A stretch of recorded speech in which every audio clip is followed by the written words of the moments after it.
साल था 1905। अमेरिका के की वेस्ट टाउन में ईटन स्ट्रीट पर हाउस नंबर 534। इस घर में एक फैमिली रहती थी। फैमिली का नाम था ओटो फैमिली। इस फैमिली में टोटल 4 लोग थे और इन 4 लोगों में से एक था एक 4 साल का बच्चा रॉबर्ट यूजीन ओटो। रॉबर्ट बहुत शरारती बच्चा था और अभी छोटा था तो घर वाले उसे कुछ ज़्यादा कहते भी नहीं थे। आज 25 अक्टूबर 1905 के दिन घर के अंदर पार्टी चल रही थी क्योंकि आज के दिन रॉबर्ट का बर्थडे था। घर को अच्छे से काफ़ी डेकोरेट किया गया था। कुछ खास लोग इनवाइटेड थे, वो भी आए थे। सभी लोग अच्छे से टाइम स्पेंड कर रहे थे। हर कोई गेस्ट कोई ना कोई तोहफा रॉबर्ट के लिए या उसकी फैमिली के लिए लेकर आया था। इन्हीं सभी गिफ्ट्स में से एक गिफ्ट उसके माता पिता ने भी दिया था। ये एक 3 फीट 3 इंच की डॉल थी। इस डॉल को देखकर रॉबर्ट बहुत ज़्यादा खुश होता है और जब वो उस डॉल को उसके डब्बे से निकालता है और उसकी आंखों में अच्छी तरीके से उसे देखता है तो रॉबर्ट को पता नहीं क्या हो जाता है। वो पार्टी को छोड़कर अपने कमरे में चला जाता है और वहीं पर जाकर उस डॉल के साथ खेलना शुरू कर देता है। फैमिली वाले और गेस्ट काफ़ी खुश थे कि चलो बच्चा खेल रहा है। उन्होंने इस चीज़ के ऊपर ध्यान नहीं दिया और यही शायद उनकी सबसे बड़ी गलती थी। पहले रॉबर्ट का आम बच्चों की तरह बिहेवियर था, लेकिन धीरे धीरे चीजें बदलना शुरू हो गई थी। अब रॉबर्ट सारा दिन अपने कमरे में बैठा रहता और उस डॉल के साथ खेलता रहता। फैमिली वाले उसे कहते कि तुम बाहर जाओ अपने दोस्तों के साथ खेलो, लेकिन वो किसी की बात नहीं सुनता और सिर्फ कमरे में अपने बेड पर उस डॉल के साथ बैठा रहता। सुबह सुबह रॉबर्ट स्कूल जाता था और उसके बाद में घर आकर सारा दिन वो उस डॉल के साथ खेलता रहता। ना तो वो खाना टाइम पर खाता, ना ही वो कुछ और करता। अब घर वाले भी काफ़ी परेशान हो रहे थे। अब यहाँ पर रॉबर्ट ने बहुत अजीब काम किया।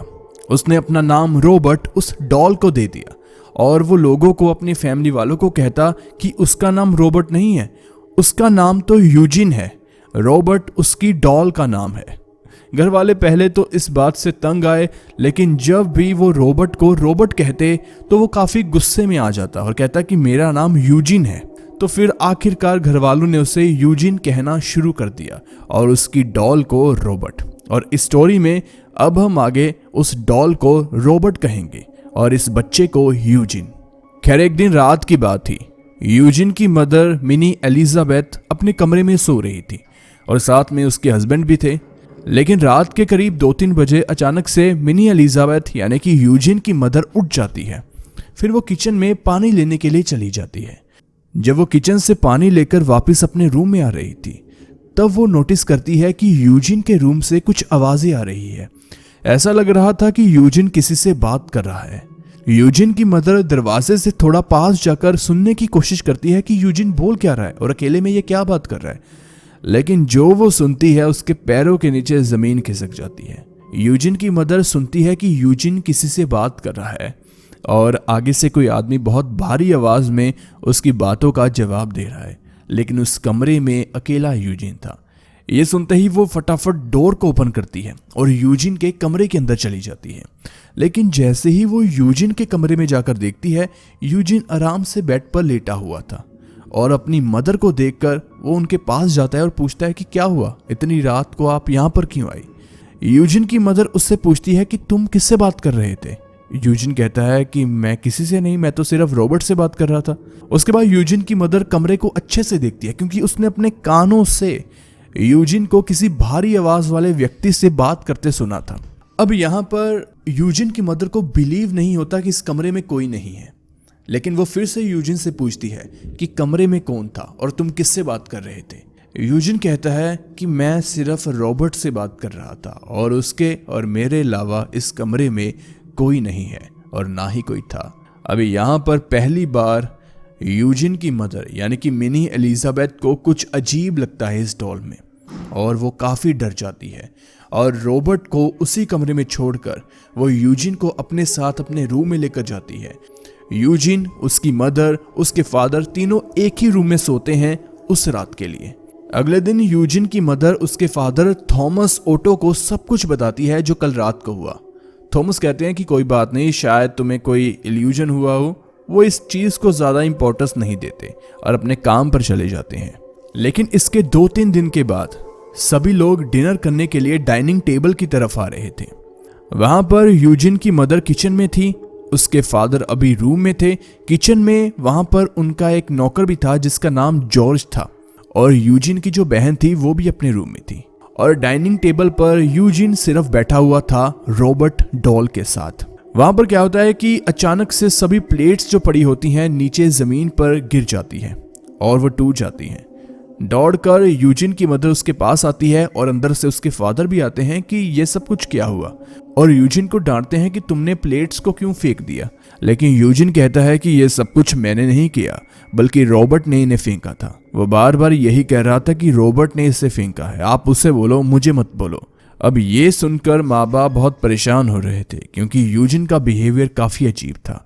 ऐसा ही इसके एक दिन बाद होता है जब छत पर टेबल पड़ा होता है और अचानक से उसका कांच टूट जाता है।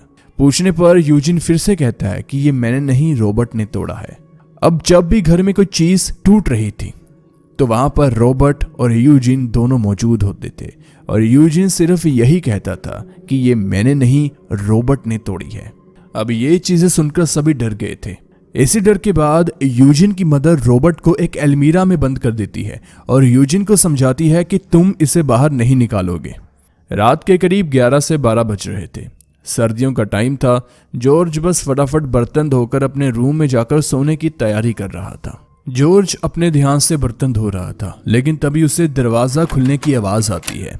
जॉर्ज इस बात को इग्नोर कर देता है, लेकिन तभी उसे बाद में किसी के सीढ़ियों पर चढ़ने और उतरने की आवाज आती है। जॉर्ज सोचता है कि रात हो चुकी है, सभी तो अपने कमरे में है, तो बाहर कौन आया। वो जैसे ही किचन से बाहर आता है वो देखता है कि जिस अलमीरा में रॉबर्ट बंद था उसका दरवाजा खुला हुआ है, और जब उसका ध्यान सीढ़ियों के ऊपर पड़ता है तो वो देखता है कि सीढ़ियों के ऊपर रॉबर्ट खड़ा हुआ है। रॉबर्ट डॉल उसकी तरफ देख रही थी, उसे घूर रही थी। ये देखते ही जॉर्ज चिल्लाता हुआ अपने कमरे में चला जाता है और सारी रात जागता रहता है। जैसे ही सुबह होती है वो थॉमस को मिलता है, यानी कि यूजिन की फादर को, यूजिन की मदर को, और कहता है कि मैं आज ही इस घर को छोड़कर जा रहा हूँ, और कल रात उसके साथ जो कुछ भी हुआ वो सब कुछ बता देता है। वो उसकी लाइफ में आखिरी बार था कि वो इस घर में गया। उसके बाद थॉमस ने उसे काफ़ी ज़्यादा पैसे भी ऑफर किए कि तुम अपनी सैलरी को बढ़ा लो, इतने पैसे ले लो, लेकिन फिर भी वो मना कर देता है। वो कहता है कि मैं अब इस घर में रहूँगा ही नहीं, क्योंकि जो कल मैंने देखा उसके बाद तो जो रात मैंने यहाँ पर गुजारी वो सिर्फ मैं ही जानता हूँ। यह पूरी कहानी सुनने के बाद यूजिन की मदर, उसकी बहन भी काफी ज्यादा डर गए थे, और थॉमस जो उसके फादर थे वो भी काफी घबरा गए थे। ये देखकर थॉमस ओटो और मिनी एलिजाबेथ ओटो सोचते हैं कि हमें ये डॉल खरीदनी नहीं चाहिए थी। दरअसल हुआ क्या था, 1905 में थॉमस ओटो और एलिजाबेथ ओटो जर्मनी गए थे घूमने के लिए। ये जर्मनी से ही यहाँ पर माइग्रेट होकर अमेरिका आए थे और फ्लोरिडा में रह रहे थे। ये जब जर्मनी गए थे तभी ऐसे ही किसी स्टोर के पास से गुजर रहे थे। इनका ध्यान स्टोर के बाहर पड़ता है। वहां पर डिस्प्ले पर एक बहुत बड़ी डॉल पड़ी हुई थी। ये देखकर वो स्टोर के अंदर चले जाते हैं और बाद में आकर वो अपने बेटे रॉबर्ट यूजिन ओटो के लिए ये डॉल खरीद लेते हैं। खैर, अब धीरे धीरे समय बीतता गया और साल 1917 आ गया। थॉमस ओटो था, उसकी डेथ हो जाती है, और जो यूजिन था, जो सारा दिन सिर्फ डॉल के साथ खेलता रहता था, वो अब डॉल के साथ नहीं खेल रहा था। बेसिकली वो बड़ा हो गया था और उसके माँ ने भी उससे डॉल को छीन लिया था। ऐसे ही वो रॉबर्ट डॉल अलमीरा में पड़ी रही।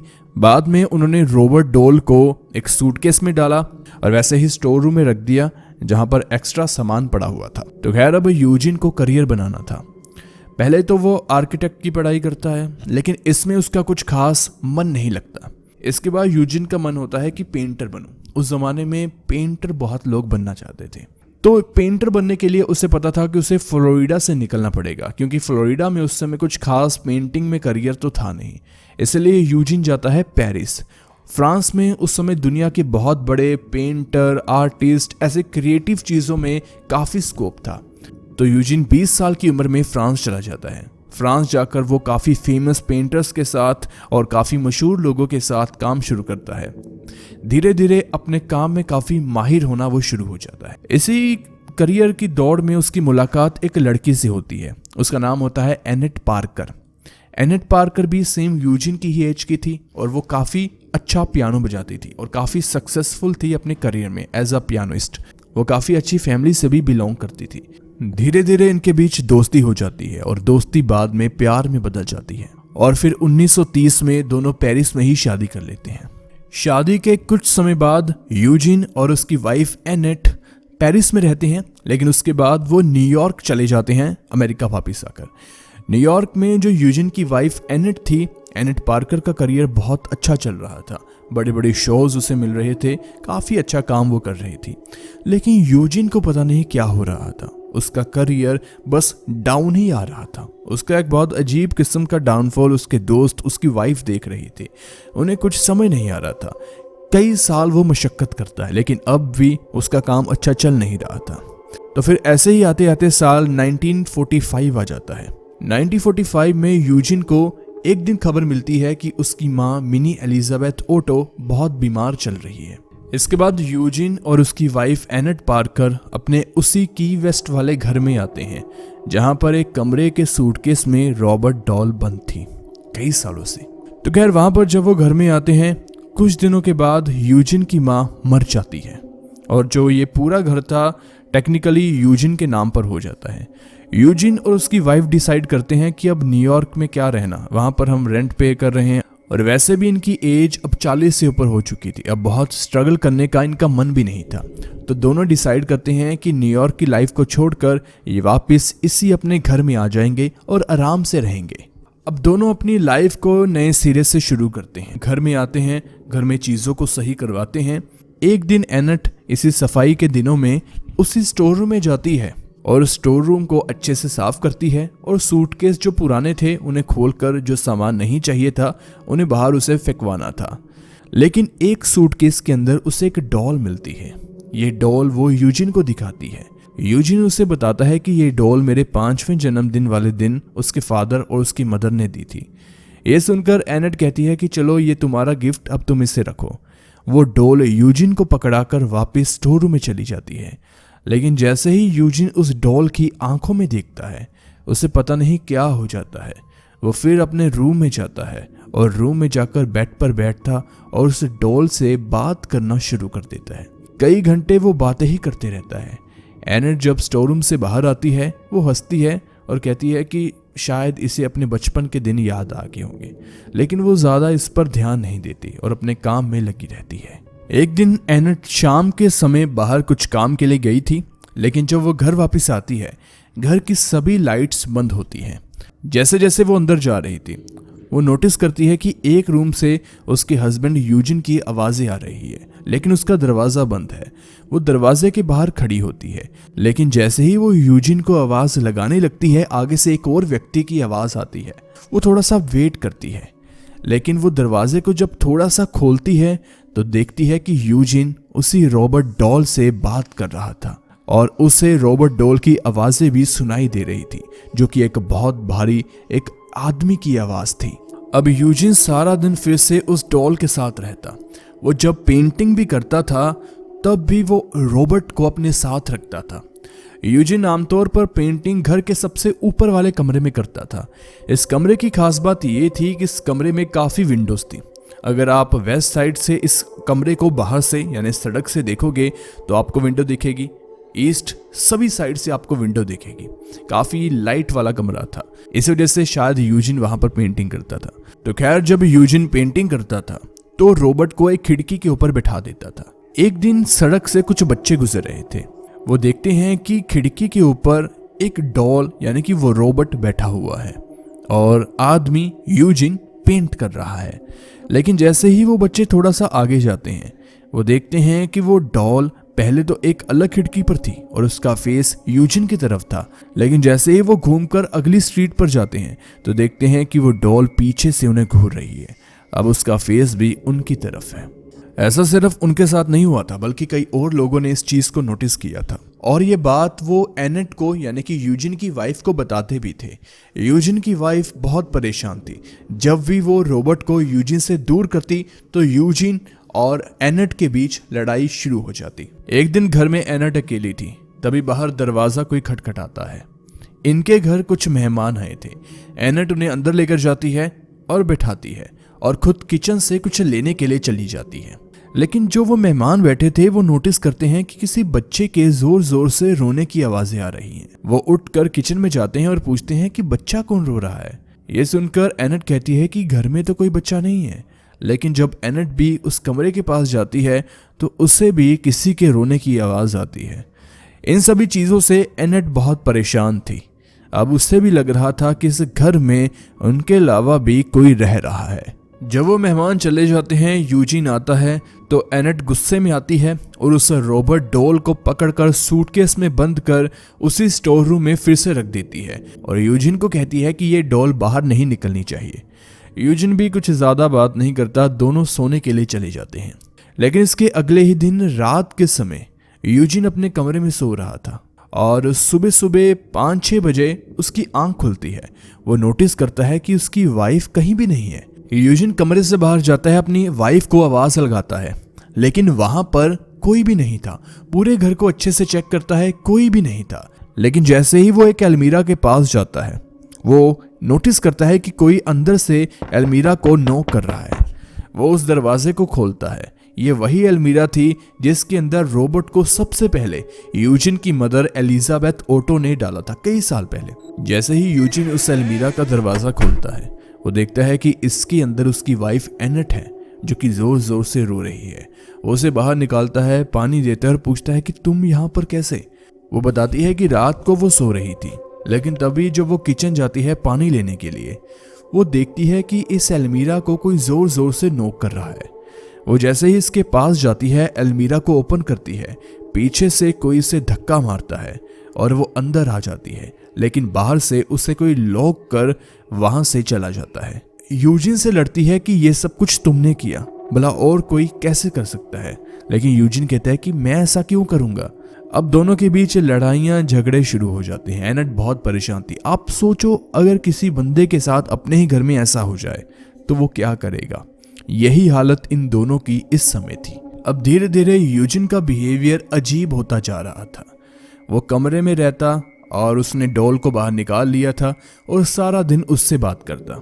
जब एनेट डॉक्टर को बुलाती है तो पता चलता है कि यूजिन एक तरीके से पागल हो चुका है और अपनी लाइफ के आखिरी कई साल वो पागलपन की हालत में ही रॉबर्ट के साथ बिताता है और आखिरकार 1974 में उसकी मौत हो जाती है। अब घर में अकेली एनेट और वो रॉबर्ट डॉल।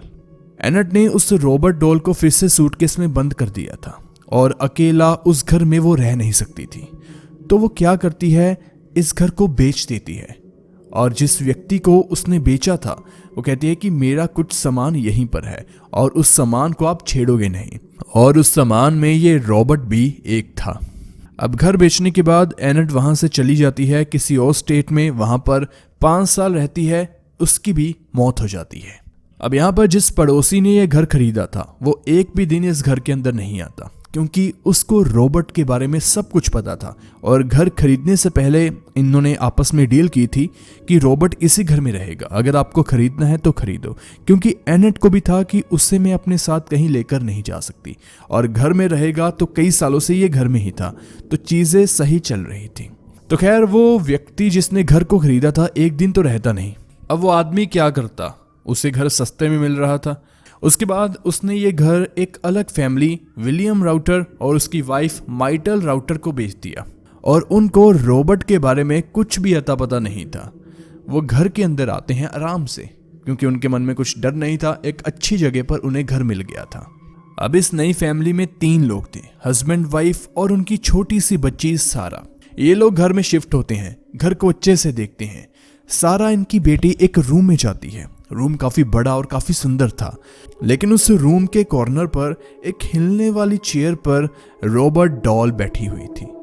सारा, जो कि एक बच्ची थी, दौड़कर उसके पास जाती है और रॉबर्ट डॉल को उठा लेती है। रॉबर्ट डॉल का साइज लगभग सारा के ही जितना था। इसके बाद सारा उससे खेलती है। फैमिली भी घर को अच्छे से ठीक ठाक करती है अपने हिसाब से। उन्हें रॉबर्ट के बारे में कुछ नहीं पता था, तो वो अपनी बेटी को रॉबर्ट से खेलने से रोकते भी नहीं थे। अब यहाँ पर हैरानी की बात जो मुझे लगती है कि इस समय रॉबर्ट डॉल कम से कम 70-75 साल तो पुरानी हो चुकी है। वो किस तरीके से मेंटेन है, ये काफ़ी शॉकिंग बात है। और रॉबर्ट डॉल को एक ही कपड़े पहनाए थे। जब वो पहली बार यूजिन के घर आई थी, यूजिन ने उसे अपने फेवरेट कपड़े पहनाए थे। और आज तक, आज जिस जगह पर रॉबर्ट डॉल मौजूद है उन्हीं कपड़ों में है। कहाँ पर है अभी आपको बताते हैं। एक दिन घर में विलियम और उसकी वाइफ, दोनों हस्बैंड वाइफ अपने रूम में बैठे हुए थे, कुछ बात कर रहे थे।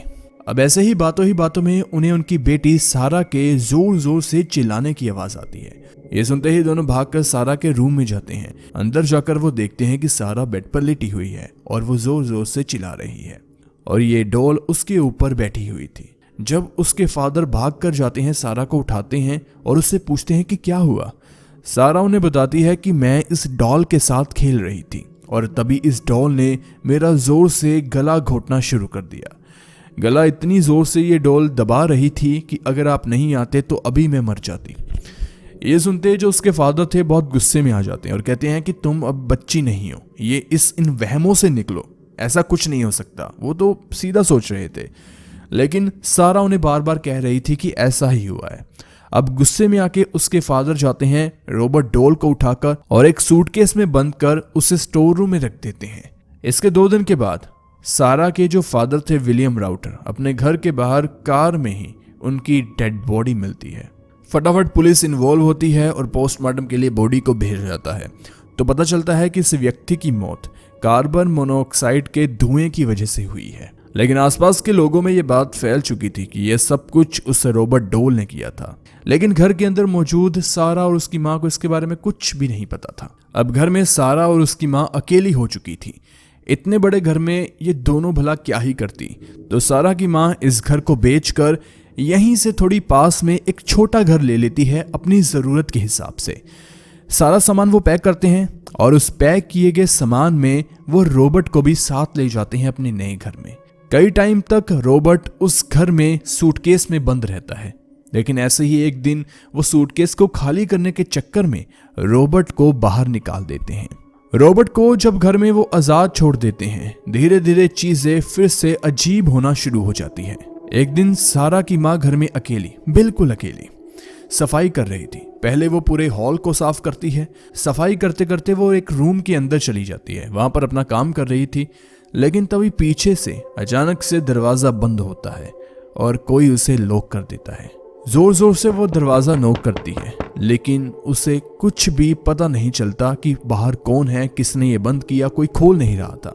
वो जोर जोर से रोने लगती है और वो रोती रोती रॉबर्ट से माफी मांगने लगती है और ये कहते ही अचानक से दरवाजा खुल जाता है। जैसे ही वो कमरे के बाहर जाती है, बाहर एक चेयर पड़ी हुई थी, उसके ऊपर रॉबर्ट बैठा हुआ था। हैरानी वाली बात, जब वो रूम के अंदर गई थी, रॉबर्ट वहां पर कहीं भी नहीं था।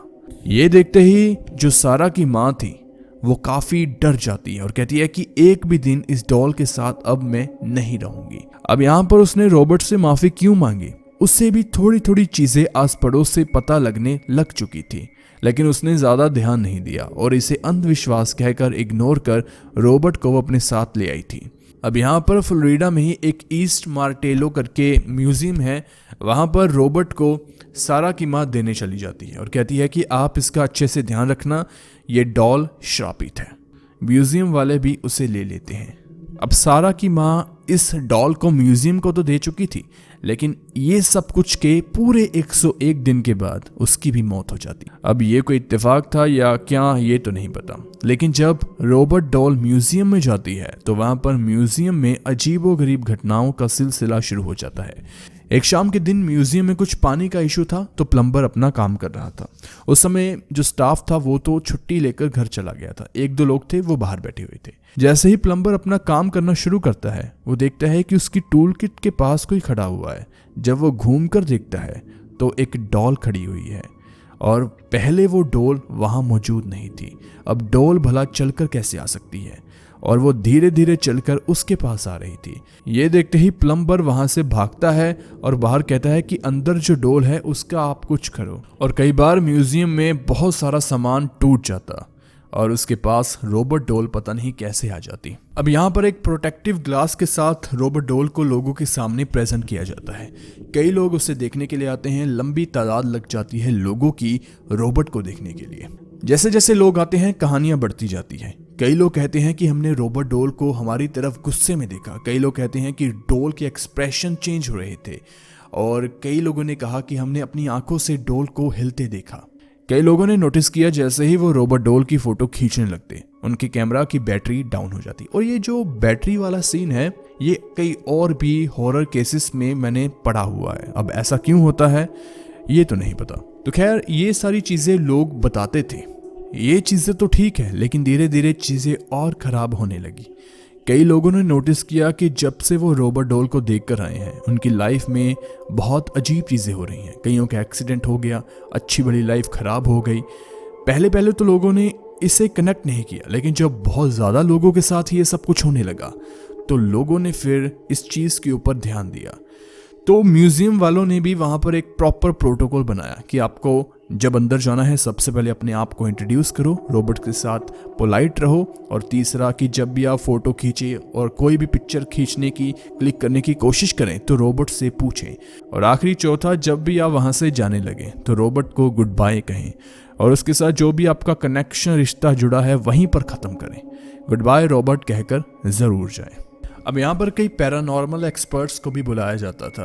वो देखते थे कि रोबोट में कुछ तो है, एक अलग सी एनर्जी उसके अंदर फील हो रही थी उन एक्सपर्ट्स को भी।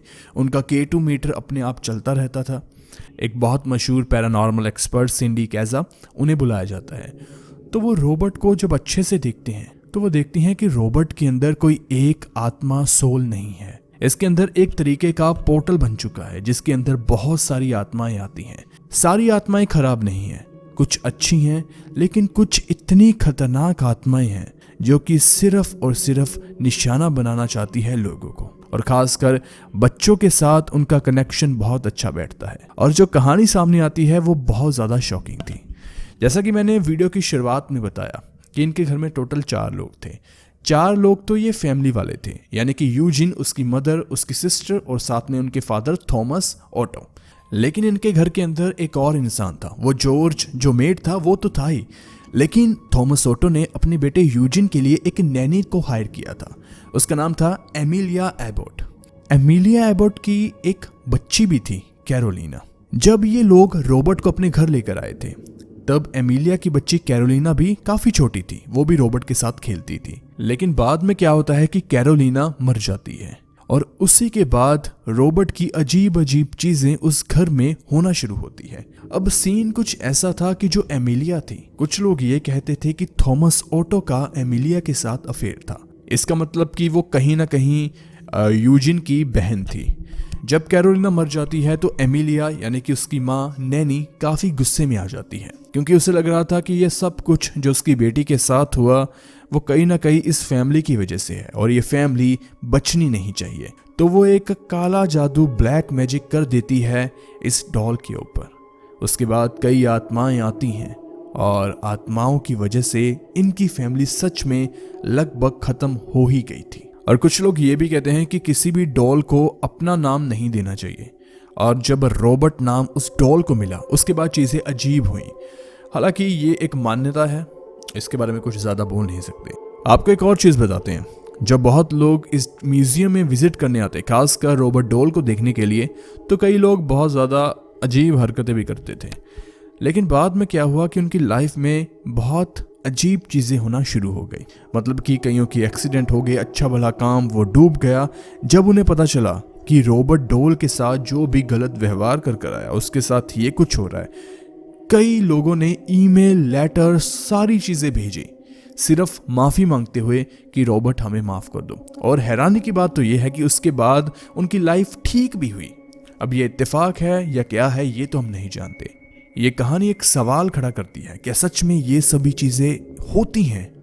और हाँ, ये जो डॉल है ये आज भी उसी म्यूजियम में पड़ी हुई है और कई हज़ारों लाखों लोग इसे देखने के लिए जाते हैं। और थैंक्स फॉर वॉचिंग। अगर आपने चैनल को सब्सक्राइब नहीं किया तो ज़रूर करें, क्योंकि ऐसी वीडियोस हम लाते रहते हैं।